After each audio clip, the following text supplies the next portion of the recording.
ഹരേ കൃഷ്ണ. ഇനി നമുക്ക് 59-ാമത്തെ ശ്ലോകം നോക്കാം. ഏതത്തേ സർവമാഖ്യാതം യത് പൃഷ്ടോഹമിഹ ത്വയാ യത് കൗമാരേ ഹരികൃതം പൗഗണ്ഡേ പരികീർത്തിതം.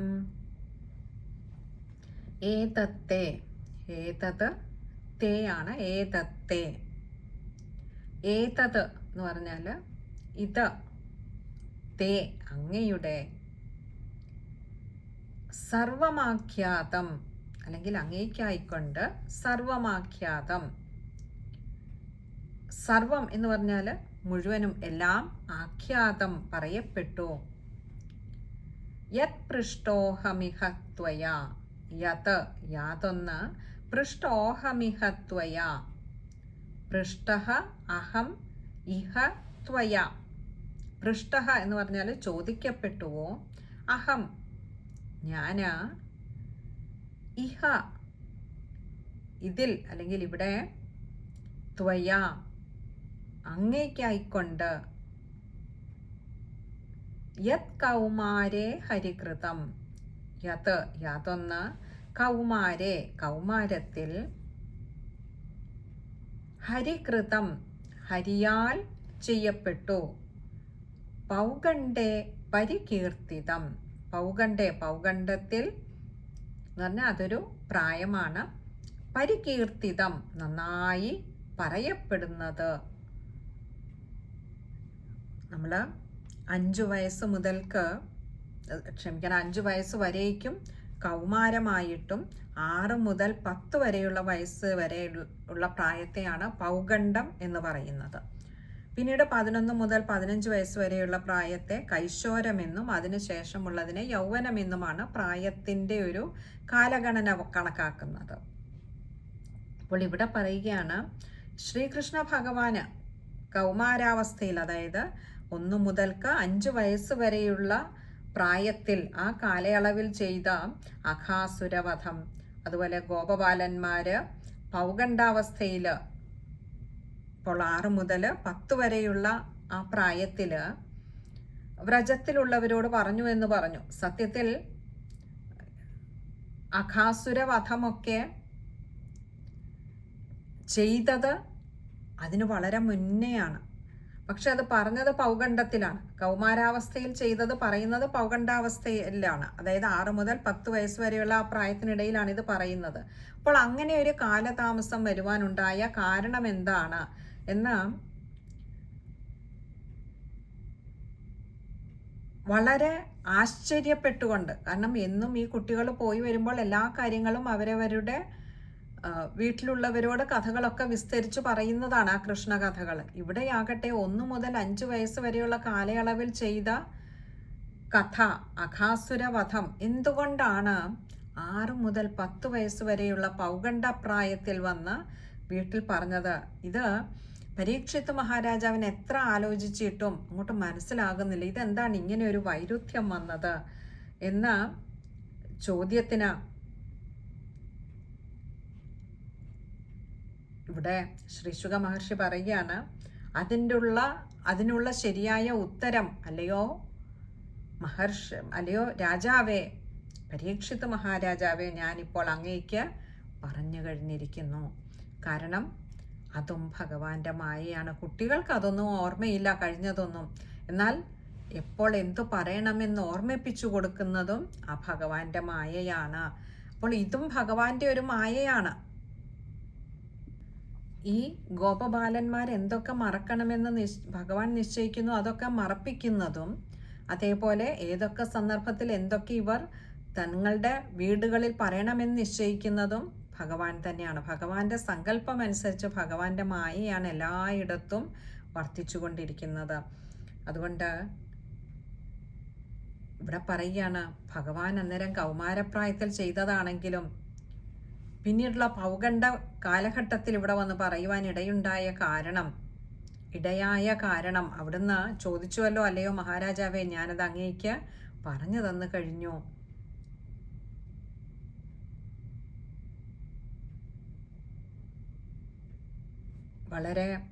അതും എങ്ങനെ വളരെ നന്നായി തന്നെ പരികീർത്തിതം, വളരെ വിസ്തരിച്ച് തന്നെ അങ്ങ് എന്നോട് അതൊക്കെ ചോദിച്ചു, അതിനൊക്കെയുള്ള മറുപടി ഞാൻ അങ്ങേക്ക് പറഞ്ഞു തന്നു കഴിഞ്ഞിരിക്കുന്നു. ഇനി നമുക്ക് ആ ശ്ലോകം ഒന്നുകൂടി നോക്കാം. ഏതത്തേ സർവമാഖ്യാതം യത് പൃഷ്ടോഹമിഹ ത്വയാ യത് കൗമാരേ ഹരികൃതം പൗഗണ്ഡേ പരികീർത്തിതം. ശ്ലോകം വായിക്കുമ്പോൾ ശ്രദ്ധിക്കേണ്ട കാര്യങ്ങൾ: ഏതത്തേ, താ കൂട്ടക്ഷരമാണ്. അതുപോലെ സർവമാഖ്യാതം, സർവം ആഖ്യാതമാണ്. മായുടെ ആകാരം നീട്ടിയെടുക്കുക. പൃഷ്ടോഹമിഹ, പൃഷ്ടഹ അഹം ഇഹ, അവിടെ വിശ്ലേഷണമുണ്ട്, ഓകാരം നീട്ടിയെടുക്കേണ്ടിയിരിക്കുന്നു. അതുപോലെ പൃഷ്ടോഹമിഹ, അവിടെ ഇഹ എന്നുള്ളത് വരുന്നത് കൊണ്ട് മായുടെ ഇകാരം ശ്രദ്ധിക്കുക. ബാക്കിയൊക്കെ എളുപ്പമുള്ള പദങ്ങളാണ് അതിൽ. ഇനി നമുക്ക് 60ാമത്തെ ശ്ലോകം നോക്കാം.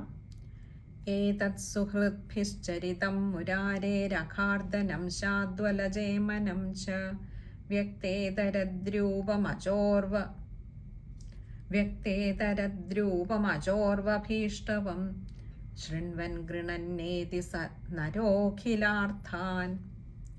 ഏതത് സുഹൃദ്ഭിശ്ചരിതം മുരാരേ, ഏതത് യാതൊന്ന്, സുഹൃദ്ഭി ആ കൂട്ടുകാരോടൊപ്പം, ചരിതം അവിടുത്തെ ഈ ലീലകള്,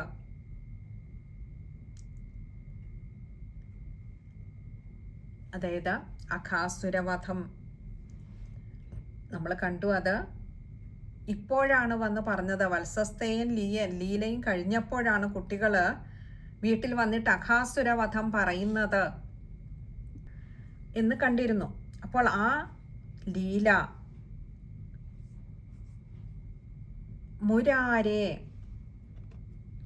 മുരാരേരഖാർദനം, മുരാരേ എന്ന് പറഞ്ഞാൽ മുരാരിയുടെ, ശ്രീകൃഷ്ണ ഭഗവാന്റെ അഖാർദനം, അഘാസുരനെ അർദ്ദനം ചെയ്തത് അഥവാ നശിപ്പിച്ചത്, കൊന്നത്, ഇങ്ങനെയുള്ള ഈ ചരിത്രത്തെ എല്ലാം ആ ചങ്ങാതിമാരോട് കൂടിയിട്ട്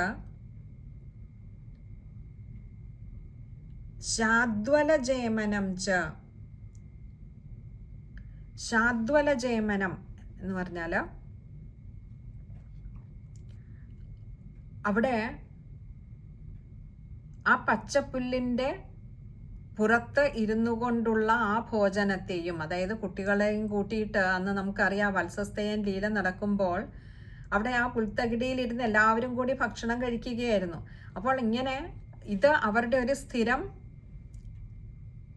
പരിപാടിയാണ്. അതായത് എന്നും ഈ ഭഗവാനും കൃഷ്ണനുമായിട്ട് വീട്ടിൽ നിന്ന് കൃഷ്ണനും കൂട്ടുകാരും ഒക്കെ കൂടി, ഈ ബാലന്മാരൊക്കെ കൂടി താങ്കളുടെ ഗൃഹങ്ങളിൽ നിന്നും ഭക്ഷണവും ഒക്കെ ആയിട്ട് പോയാൽ അവിടെ പുൽത്തകിടിയിലിരുന്ന് കഴിക്കുക, പശുക്കുട്ടികളെയൊക്കെ മേയ്ക്കാൻ വിടുക, ഇങ്ങനെയൊക്കെയുള്ള ഇവരുടെ ഒരു സ്ഥിരം കളികളാണ്. അപ്പോൾ ഇങ്ങനെയുള്ളതെല്ലാം ആ പച്ചപ്പുല്ലിൻ്റെ മീതെ ഇരുന്നിട്ടുള്ള ഭോജനത്തെയും അതുപോലെ അഘാസുരനെ മർദ്ദിച്ചതും എല്ലാം തന്നെയും വ്യക്തേതരദ്രൂപം അഭിഷ്ടവം, വ്യക്തേതരദ്രൂപം അതായത് വ്യക്തത്തിൽ നിന്ന്, വ്യക്തേതര എന്ന് പറഞ്ഞാൽ വ്യക്തത്തിൽ നിന്നും ഇതരമായിരിക്കുന്ന, നമ്മുടെ ആ വ്യക്തമായ ഒരു ചിത്രത്തിൽ നിന്നും ഇതരമായിരിക്കുന്ന, മറ്റൊന്നായിരിക്കുന്ന ആ ചിദാനന്ദ സ്വരൂപത്തെയും അജോർവഭീഷ്ടം,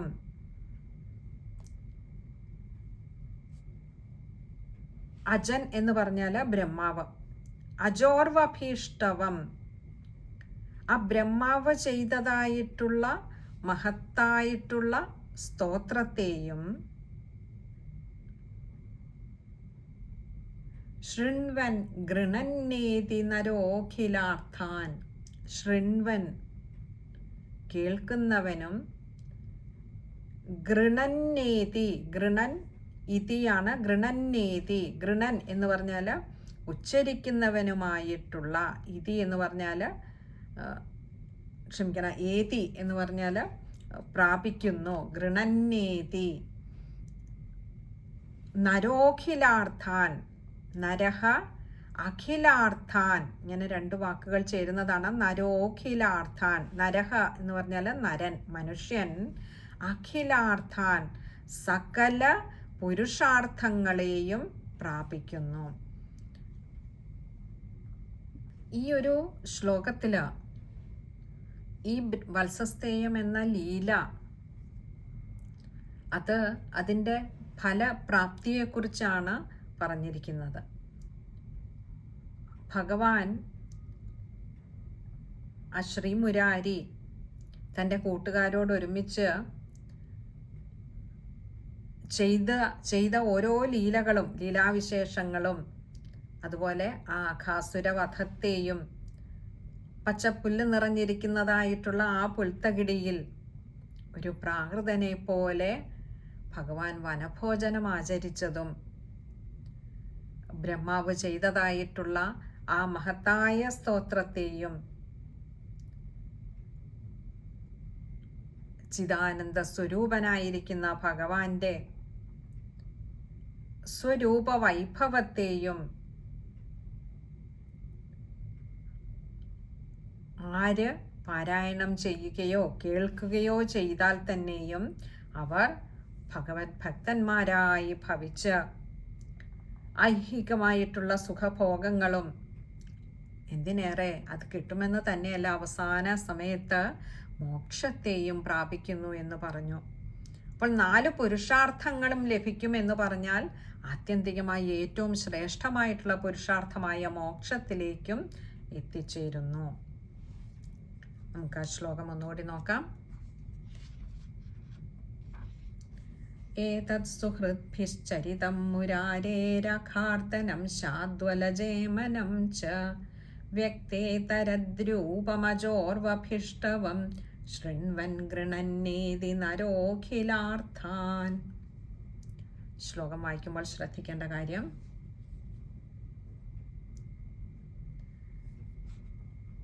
മുരാരേരഖാർത്തനം അത് കഴിയുന്നതും ചേർത്ത് തന്നെ വായിക്കുക. അവിടെ മുരാരേരഖാർത്തനം, രായ്ക്ക് അകാരം കൊടുത്ത് വായിക്കുക. അഖാർത്തനമാണ് അഘാസുരനെ അർദ്ദനം ചെയ്തത്.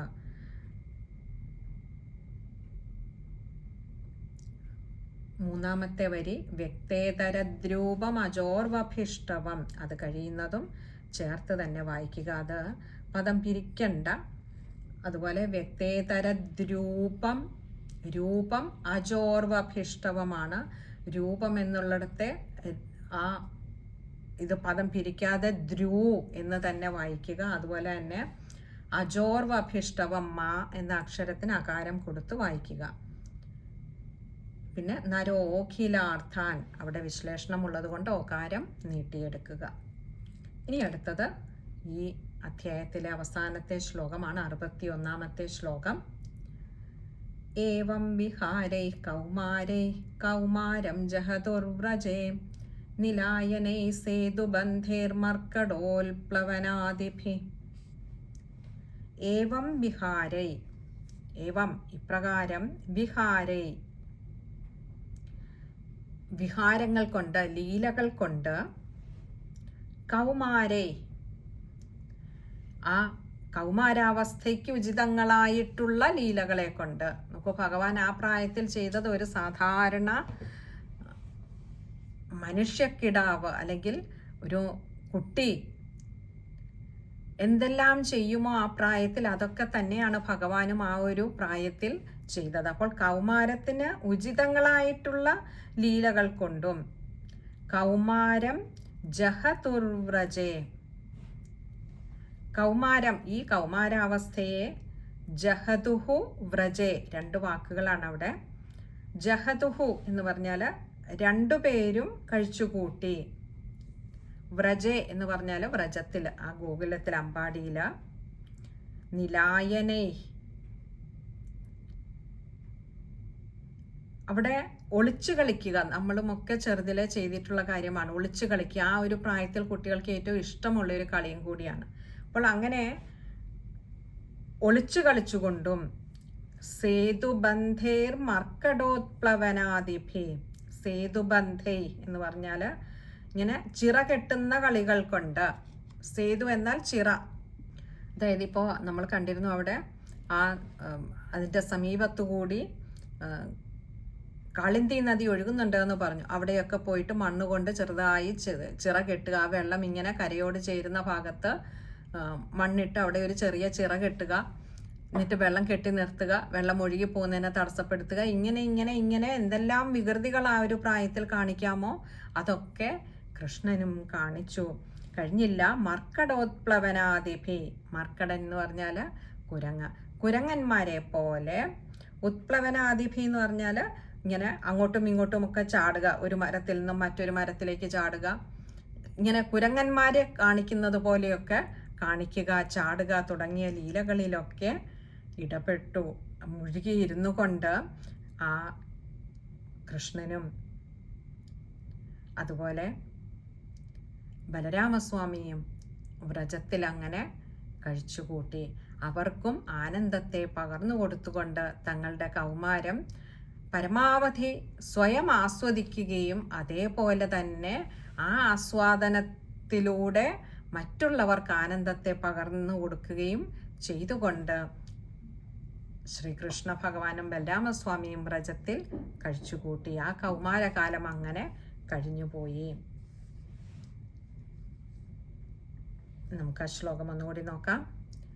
ഏവം വിഹാരൈ കൗമാരൈ കൗമാരം ജഹദുർവ്രജേ നിലായനൈ സേതുബന്ധൈർമർക്കടോത്പ്ലവനാദിഭി. ശ്ലോകം വായിക്കുമ്പോൾ ശ്രദ്ധിക്കേണ്ട കാര്യം, വിഹാരൈ, നിലായനൈ, കൗമാരൈ, അതുപോലെ സേതുബന്ധൈർമർക്കടോത്പ്ലവനാദിഭി. അവിടെ എല്ലാം വിസർഗം വരുന്നുണ്ട്. പകുതി ഹകാരത്തിൽ വായിക്കുക.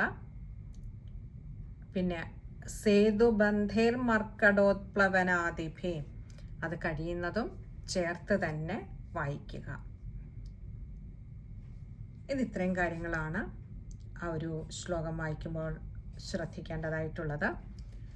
ഭഗവാന്റെ കൃപ കൊണ്ട് അങ്ങനെ 14-ാമത്തെ അധ്യായവും നമ്മൾ ഒന്ന് അർത്ഥവിചാരം ചെയ്ത് ഭഗവാന്റെ പാദാരവിന്ദങ്ങൾ സമർപ്പിക്കാനുള്ള സമയമായിരിക്കുകയാണ്.